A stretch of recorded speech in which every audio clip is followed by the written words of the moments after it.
से आपका एसआर आदर्श स्कूल के यूट्यूब चैनल पर स्वागत है।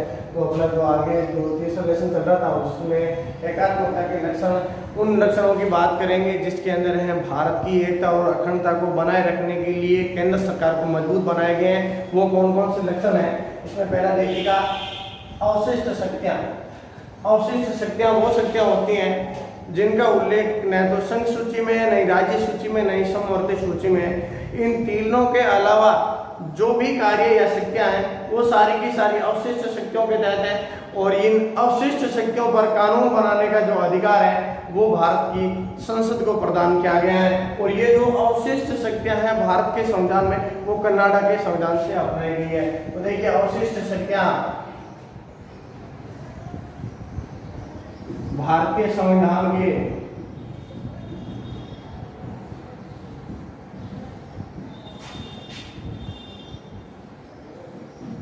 अनुच्छेद 248 में अवशिष्ट शक्तियों का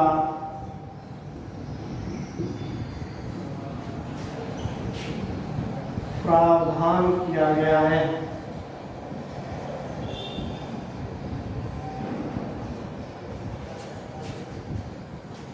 अवशिष्ट शक्तियां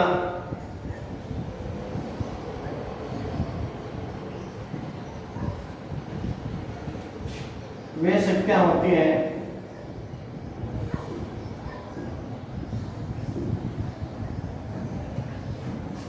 जिनका उल्लेख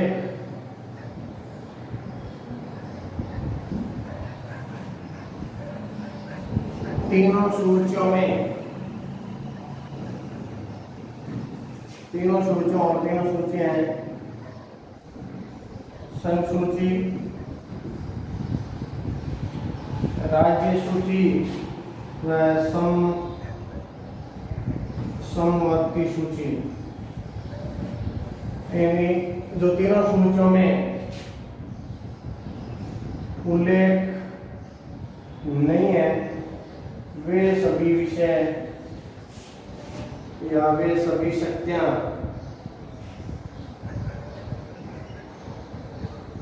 अवशिष्ट कहलाती है।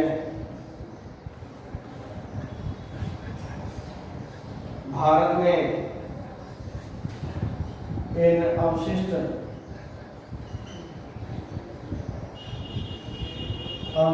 शक्तियों को कर्नाटक के संविधान से अपनाया गया है।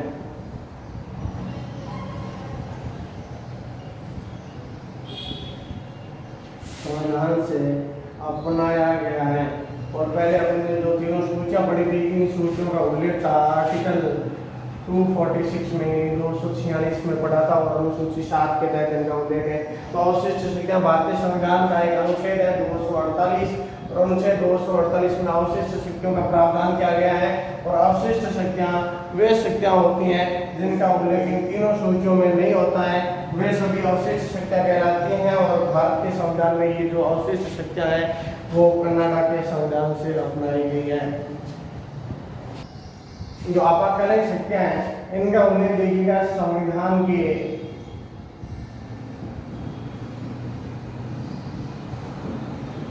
भाग 18 में। और संविधान के भाग 18 के अंदर अनुच्छेद है अनुच्छेद 352, 356 व 360 में आपातकाल का प्रावधान किया गया है।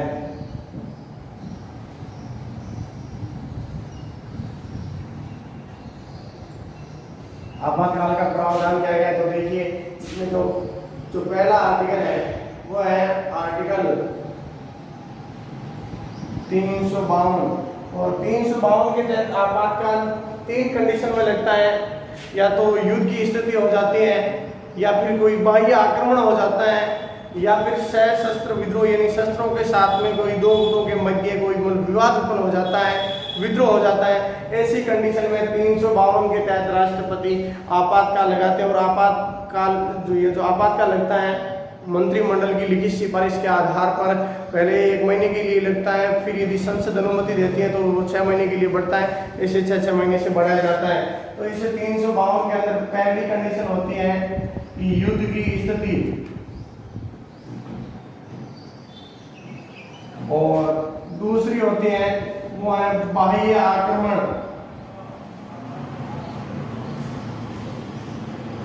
बाह्य आक्रमण, और तीसरी जो बात है वो है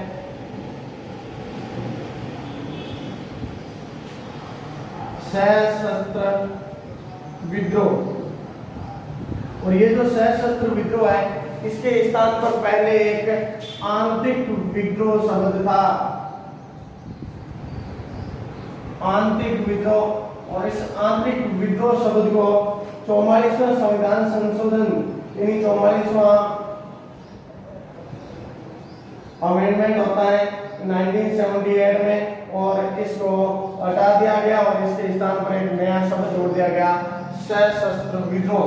तो इस 352 के तहत जो आपातकाल इन 3 कंडीशन में लगता है, और ये कब कब लगा है अपन पहले जो भारतीय संविधान की जो विशेषताएं पढ़ी थी उसमें अपन ने पढ़ लिया था। एक आपके लगा है 1962 में चीन आक्रमण के समय, और एक लगा है ये आपके 1975 में लगा है, और एक लगा है 1971 में। ये तो पाक आक्रमण के समय हो गया, ये हो गया 1975 वाला जो आंतरिक विद्रोह के आधार पर 1962 में चीन आक्रमण के समय, ये 3 बार ही लगा है। आर्टिकल 356 है, यानी 352 के तहत 3 कंडीशन पढ़ ली। और 356 में क्या है कि यदि किसी राज्य का संवैधानिक तंत्र विफल हो जाता है, राज्य के संवैधानिक तंत्र विफल का अर्थ क्या हुआ कि जो कानून के अनुसार है राज्य सरकार कार्य नहीं कर रही है, और राज्यपाल ऐसी सूचना राष्ट्रपति को दे कि वास्तव में राज्य के अंदर है जो संवैधानिक तंत्र विफल हो गया है, ऐसी कंडीशन के अंदर है राष्ट्रपति के द्वारा उस राज्य में आपातकाल नहीं राष्ट्रपति शासन लगाया जाता है। तो यहाँ देखिएगा राज्य का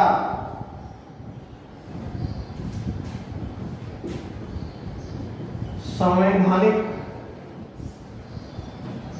तंत्र की विफलता पर उस राज्य में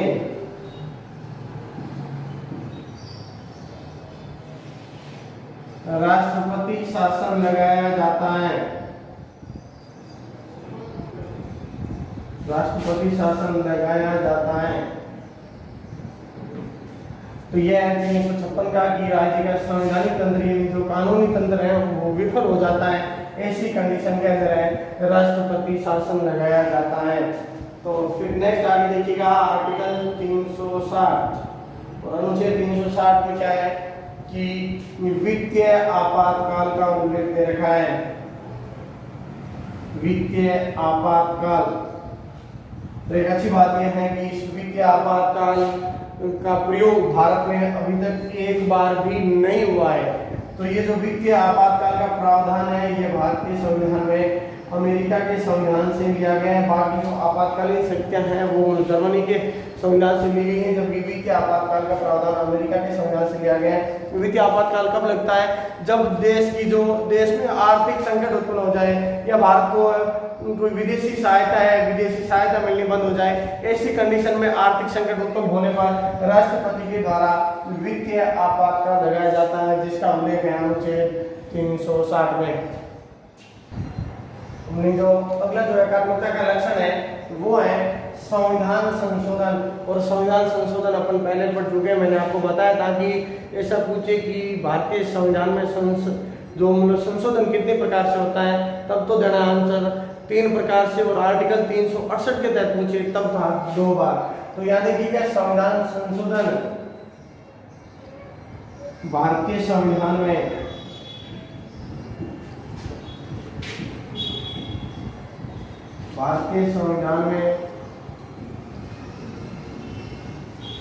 संशोधन करने का अधिकार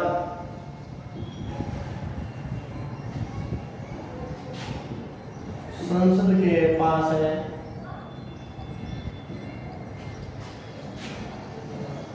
अधिकांश अधिकांश भाग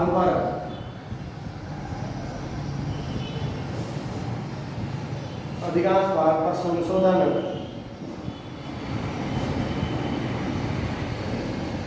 साधारण बहुमत से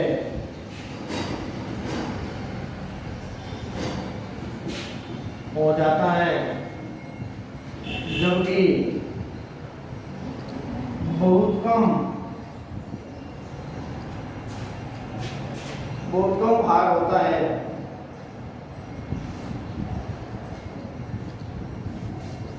जिसमें आधे से अधिक राज्यों की सहमति जरूरी होती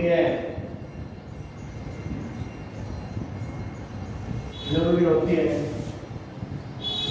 इसलिए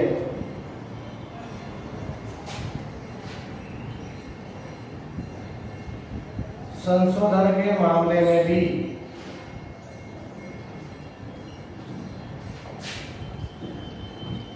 भारतीय संसद के पास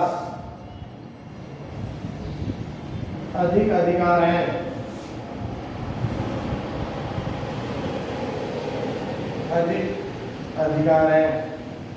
तो यानी कि आप जो संविधान संशोधन है कि भारतीय संविधान में जो संशोधन होता है, संशोधन करने का अधिकार है भारत की संसद के पास में, और अधिकांश भाग और संशोधन साधारण बहुमत से हो जाता है। पहले अपन संविधान संशोधन पढ़ा था, उसमें पढ़ा था कि संशोधन 3 प्रकार से होता है। पहला था साधारण बहुमत से, दूसरा था विशेष बहुमत से, और फिर था विशेष प्लस आधे से अधिक राज्यों की सहमति। तो यहाँ पर है कि साधारण बहुमत से हो जाता है अधिकांश भाग पर, जबकि बहुत कम भाग ऐसा होता है जिसमें यदि संशोधन करना है तो आधे से अधिक राज्यों की सहमति जरूरी होती है।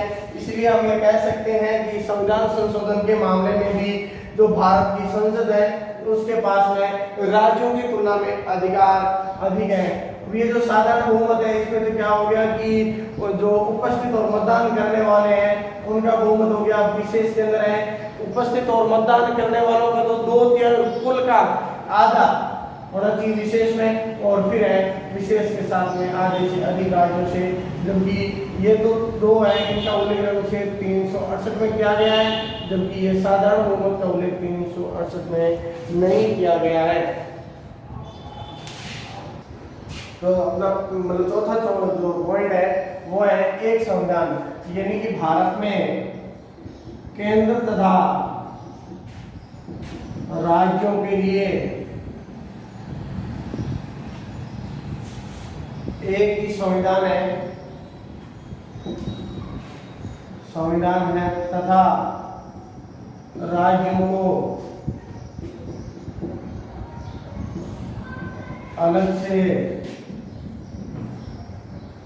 संविधान बनाने का अधिकार नहीं है,